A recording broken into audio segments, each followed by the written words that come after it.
Bagaimana jika kami beritahu Anda bahwa ada sebuah program gizi masif di Sulawesi Selatan?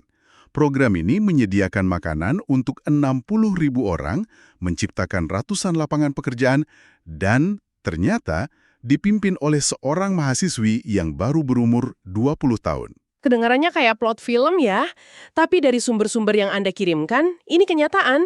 Kita akan bedah program Makan Bergizi Gratis atau MBG di Sulawesi Selatan. Betul. Dan ini bukan sekedar cerita inspiratif tentang anak muda.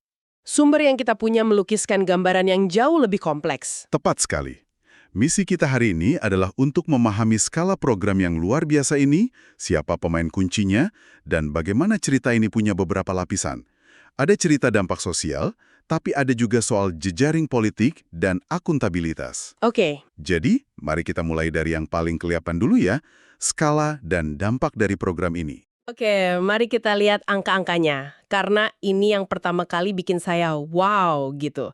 Program ini yang dijalankan oleh Yayasan Yasika Group itu sudah mendirikan 41 unit dapur. 41? Iya, 41. Mereka menyebutnya SPPG, Satuan Pelayanan Pemenuhan Gizi. Dan itu tersebar di seluruh Sulawesi Selatan. Itu jumlahnya nggak sedikit loh. Bayangkan saja itu kayak membuka 41 cabang restoran dalam waktu super singkat. Di mana saja itu lokasinya? Sebarannya cukup strategis. Menurut sumber, 16 dapur ada di pusatnya, di Kota Makassar, terus 10 di Kabupaten Bone, 3 di Parepare, dan 2 di Goa. Oke. Bahkan, saat artikelnya ditulis, ada 3 dapur lagi yang sedang dalam proses pembangunan. Ini menunjukkan kecepatan ekspansi yang sangat agresif dan terencana. Benar-benar cepat. Tapi yang lebih bikin saya penasaran itu dampaknya. Ini kan bukan cuma soal menyediakan makanan kan? Di sini ceritanya jadi lebih menarik. Tepat sekali. Dampak ekonominya itu berlapis. Pertama, penyerapan tenaga kerja.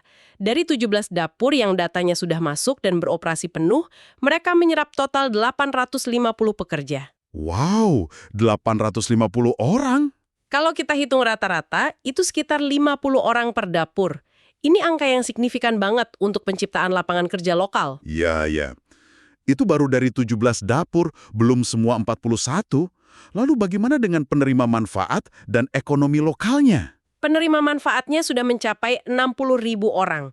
Tapi ada efek domino yang lebih luas. Yayasan ini punya kebijakan untuk mendapatkan semua bahan baku, sayuran, daging, telur, semuanya, itu dari petani, peternak, dan pekebun lokal. Oh, menarik. Jadi uang yang berputar itu nggak lari ke korporasi besar, tapi langsung menggerakkan ekonomi di tingkat akar rumput.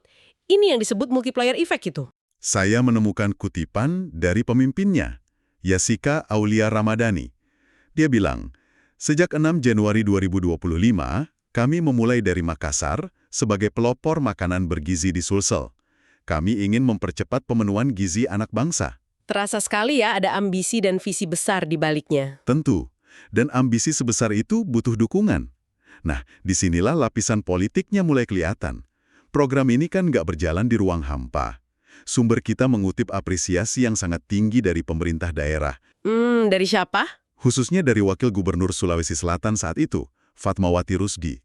Apa yang beliau katakan? Ada satu kalimat kunci yang menurut saya sangat penting.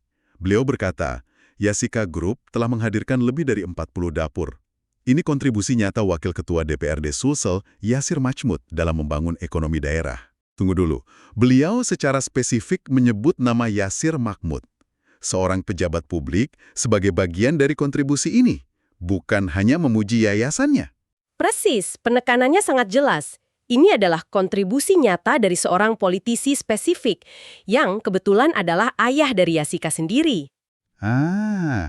Ini sinyal kuat bahwa program ini tidak dilihat sebagai inisiatif swasta murni.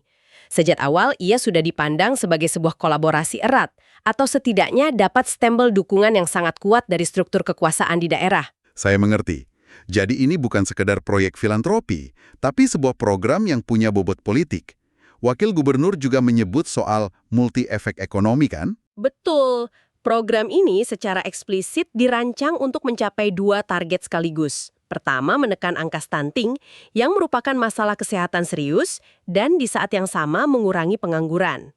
Ini adalah agenda kebijakan publik yang dibungkus dalam sebuah aksi yayasan. sangat strategis.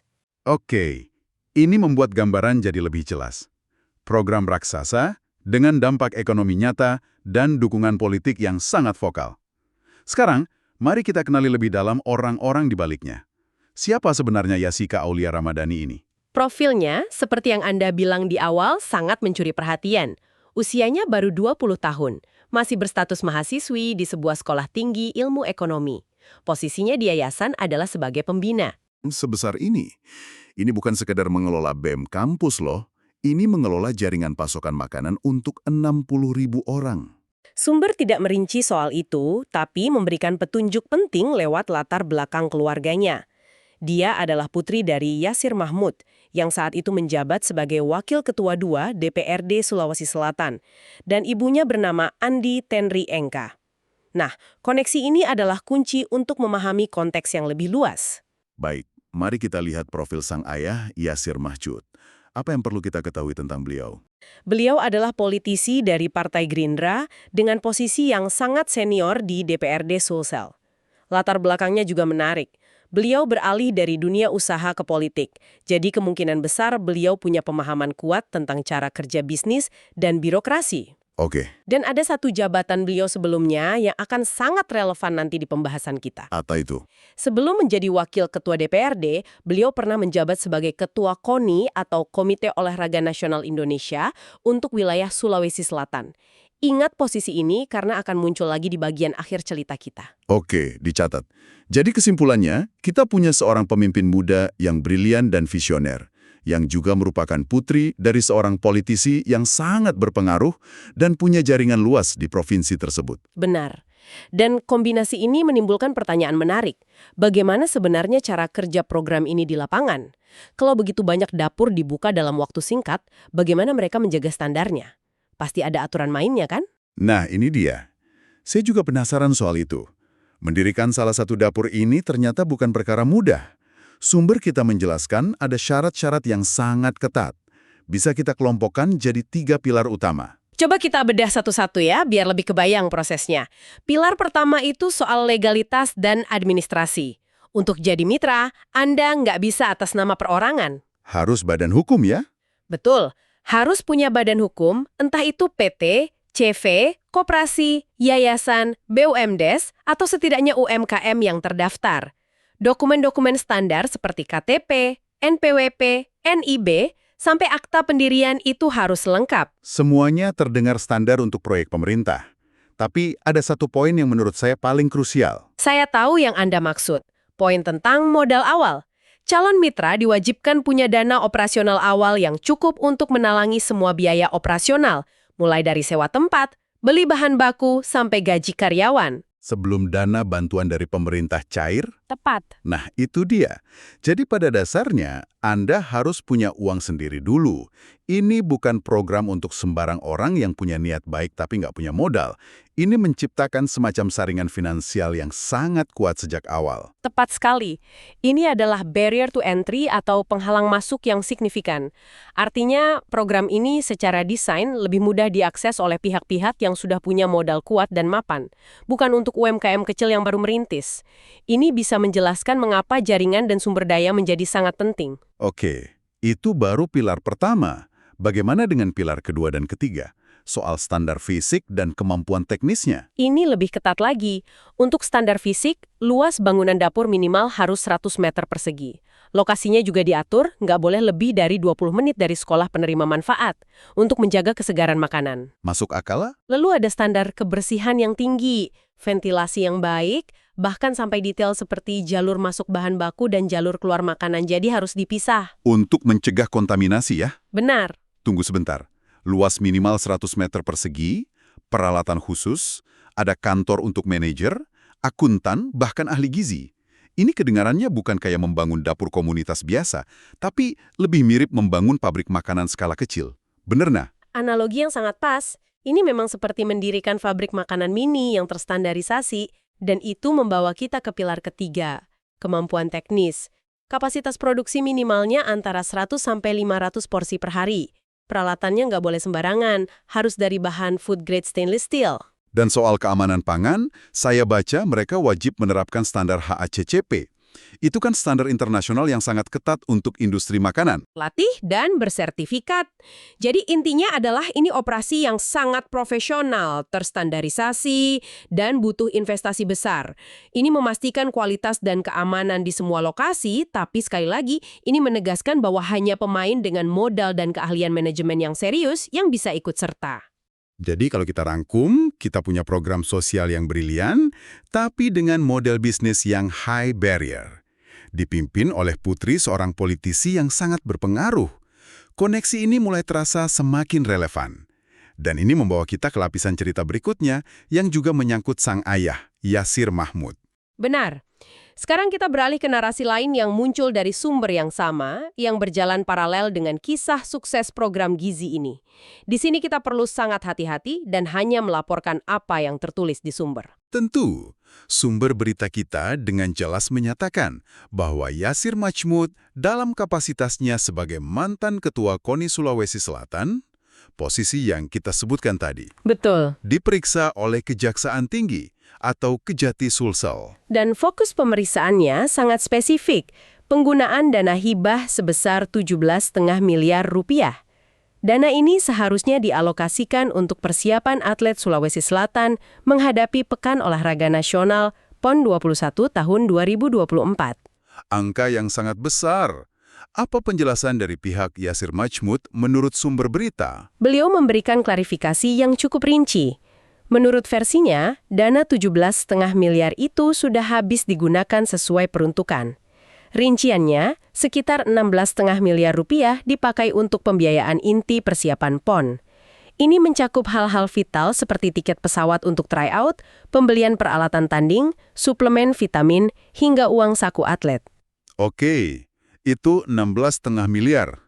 Lalu sisa dananya kemana? Sisa sekitar 900 juta rupiah, menurutnya dialokasikan untuk biaya operasional kantor KONI Sulsel agar roda organisasi tetap berjalan.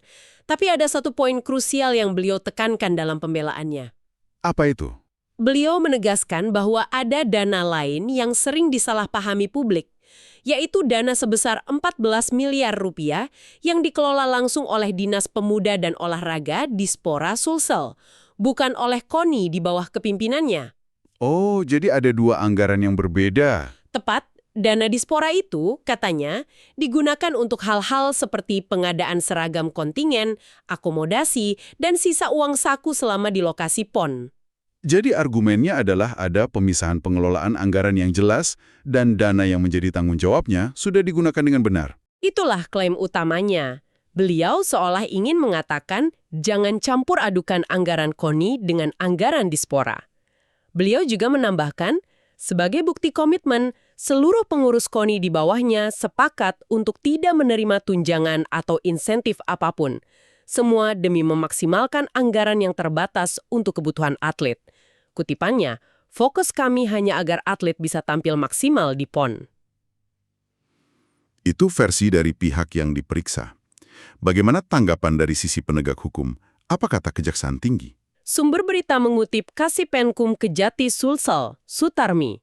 Beliau mengonfirmasi dengan sangat jelas bahwa proses penyelidikan memang sedang berlangsung di bidang pidana khusus. Sejumlah pengurus cabang olahraga juga sudah dipanggil untuk dimintai keterangan. Artinya, meskipun ada klarifikasi, proses hukum tetap berjalan. Tepat. Disinilah kita melihat dua narasi yang disajikan sumber secara berdampingan. Di satu sisi, ada klaim dari pihak Yasir Mahmud bahwa dana sudah digunakan sesuai peruntukan. Di sisi lain, ada konfirmasi resmi dari Kejaksaan bahwa penyelidikan sedang aktif berjalan. Penting untuk kita garis bawahi, sumber berita yang kita pegang tidak menyebutkan apapun tentang hasil akhir dari penyelidikan ini. Kasusnya masih mengambang. Oke, mari kita coba tarik nafas dan merangkum semua ini. Apa yang sebenarnya kita lihat dari kumpulan sumber ini? Di satu sisi, kita punya sebuah kisah yang sangat positif. Program pemenuhan gizi berskala masif, sangat impresif, dipelopori seorang perempuan muda berusia 20 tahun, dan terbukti memberikan dampak ekonomi nyata bagi ribuan orang. Itu adalah fasad cerita yang luar biasa inspiratif. Sebuah model program sosial yang kelihatannya berhasil. Betul. Tapi kemudian, ada lapisan cerita kedua yang berjalan di latar belakang. Di waktu yang bersamaan, ayah dari pemimpin muda ini, seorang politisi yang punya pengaruh besar di provinsi itu, sedang berada di bawah sorotan penegak hukum, terkait dugaan penyalahgunaan dana publik pada posisi jabatannya yang terdahulu. Dan cara sumber berita menyajikan kedua cerita ini sangat menarik. Mereka tidak menuduh atau menyimpulkan. Mereka hanya meletakkan dua fakta ini bersebelahan, nyaris dalam satu tarikan napas, lalu membiarkan pembaca, atau dalam kasus ini, Anda, pendengar kami, untuk memikirkannya sendiri. Dua narasi yang berjalan paralel. Satu tentang inovasi dan pencapaian luar biasa di sektor sosial ekonomi, satu lagi tentang proses hukum dan akuntabilitas di ranah politik. Persis. Sumber-sumber ini telah meletakkan semua kartu di atas meja untuk Anda lihat. Sebuah kisah tentang inovasi, dampak sosial, jaringan kekuasaan, dan pertanyaan tentang akuntabilitas. Tidak ada jawaban mudah di sini. Jadi, kami ingin meninggalkan Anda dengan satu pemikiran untuk direnungkan, yang muncul dari semua kepingan informasi ini. Ketika sebuah program sosial yang jelas-jelas bermanfaat besar, menciptakan lapangan kerja, memberi makan anak-anak, menggerakkan ekonomi lokal, dijalankan oleh figur yang punya koneksi politik yang begitu kuat, dan di saat yang sama koneksi itu sedang menghadapi persoalan hukumnya sendiri, pertanyaan apa yang menurut Anda paling penting untuk kita ajukan sebagai masyarakat? Download Tribun X sekarang, menghadirkan lokal menjadi Indonesia.